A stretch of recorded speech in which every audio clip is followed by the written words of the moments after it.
Assalamualaikum warahmatullahi wabarakatuh. Perkenalkan, nama saya Iqbal Dito Nur Rahman, NPM 1921911188 dari Penjas 2E. Sini saya akan menjelaskan tentang proses pencernaan, penyerapan, dan metabolisme karbohidrat, lemak, dan protein. Proses pencernaan dibagi menjadi dua, yaitu proses mekanisme dan proses kimiawi. Proses mekanisme yaitu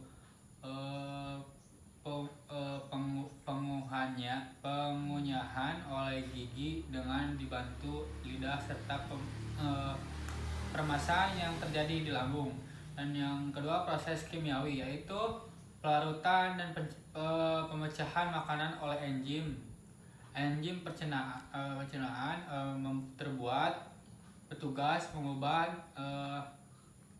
makanan yang bermolekul besar menjadi molekul yang berukuran kecil. Berikut ini proses pencernaan makanan pada manusia yang dibagi ke dalam dua kategori. Kategori pertama adalah organ pencernaan, sementara kategori kedua adalah kelenjar pencernaan. Organ pencernaan yang pertama rongga mulut. Pada rongga mulut, makanan melalui proses pencernaan pertama kali baik secara mekanik oleh gigi maupun secara kimiawi oleh enzim amilase atau bisa disebut pitalin yang menguraikan amilun atau bisa disebut polisakarida menjadi maltosa atau bisa disebut disakarida. Kemudian dalam rongga mulut terdapat gigi, lidah, dan kelenjar ludah. Berikut penjelasannya. Gigi atau dentis merupakan bagian yang berperan untuk mengunyah makanan. Dengan gigi, makanan akan mengalami proses gigit, sobek, potong, kunyah, kemudian dihaluskan. Dan yang kedua lidah. Lidah merupakan organ yang terlibat dari pencernaan makanan. Lidah tersusun atas otot lurik dan dilapisi oleh selaput mukosa. Di permukaan lidah terdapat papila-papila yang berfungsi sebagai indera pengecap. Lidah memiliki 4 fungsi. Pertama, mengatur letak makanan di dalam mulut. Yang kedua, mencampur makanan dengan lidah. Dan yang ketiga, membantu proses menelan makanan. Kemudian keempat, sebagai indera pengecap, lidah dapat merasakan sebagai macam rasa, mulai dari rasa manis, rasa asin, rasa pahit, dan rasa asam.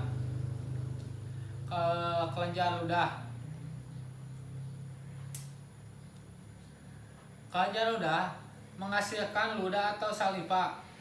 Ludah dihasilkan oleh 3 kelenjar ludah, yaitu kelenjar paratis.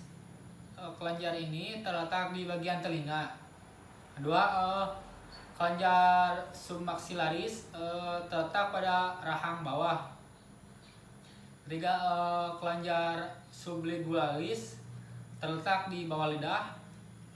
Selanjutnya, air ludah tersebut mengandung enzim amilase atau enzim pitalin. Dua enzim tersebut berfungsi untuk mengubah amilun atau yang disebut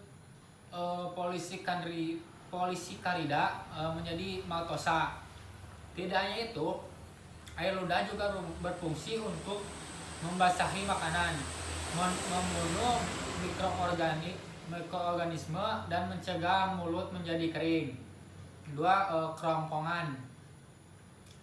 Setelah makan dikunyah oleh gigi, makanan akan masuk menuju kerongkongan melalui faring. Faring adalah daerah persimpangan saluran dari rongga mulut ke tenggorokan atau bisa trakea dan rongga mulut ke kerongkongan. Kerongkongan merupakan organ yang berperan sebagai tempat jalan makanan menuju ke lambung. Pada kerongkongan tidak terjadi proses pencernaan makanan. Panjang kerongkongan sekitar 20 cm, berbentuk tabung dengan diameter 2 cm. Bagian dalam kerongkongan selalu basah karena cairan yang dikeluarkan oleh kelenjar berkosa. Dinding kerongkongan tersusun atas jaringan epitelium berlapis pipih.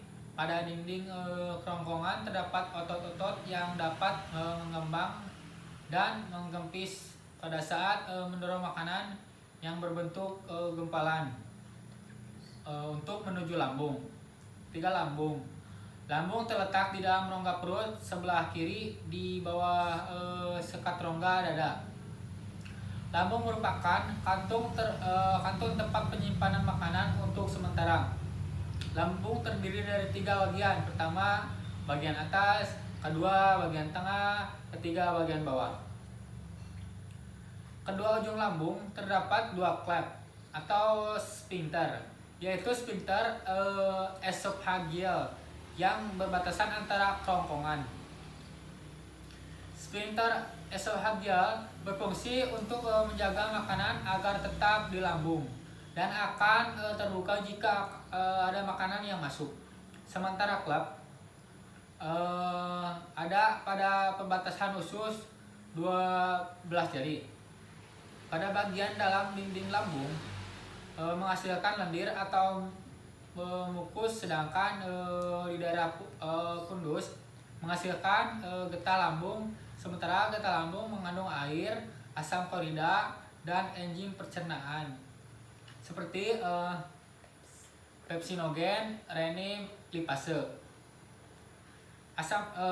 Selanjutnya, asam lambung berfungsi untuk mematikan bakteri yang terbawa melalui makanan atau minuman ke dalam lambung, serta mengubah sifat protein kemudian mengaktifkan pepsin.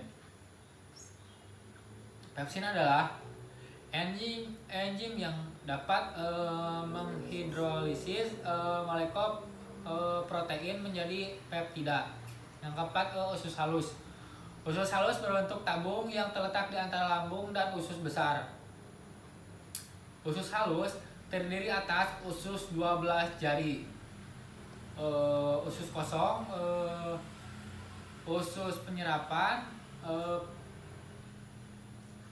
selanjutnya panjang usus secara keseluruhan kurang lebih 8,20 mm.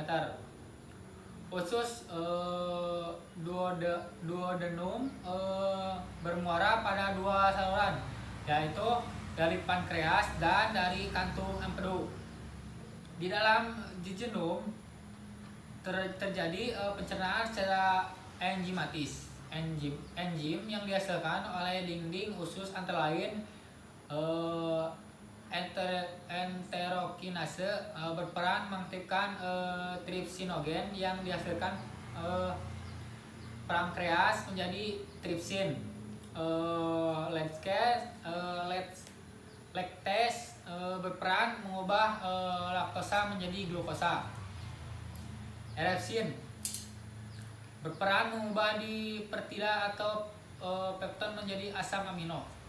Metilase mengubah maltose menjadi glukosa. Disakarase berperan mengubah disakarida menjadi monokasarida. Peptidase berperan mengubah pelipeptida menjadi asam amino. Sukrase berperan mencerna sukrosa menjadi glukosa dan fruktosa. Lipase berperan mengubah trigliserida menjadi gliserol dan asam lemak.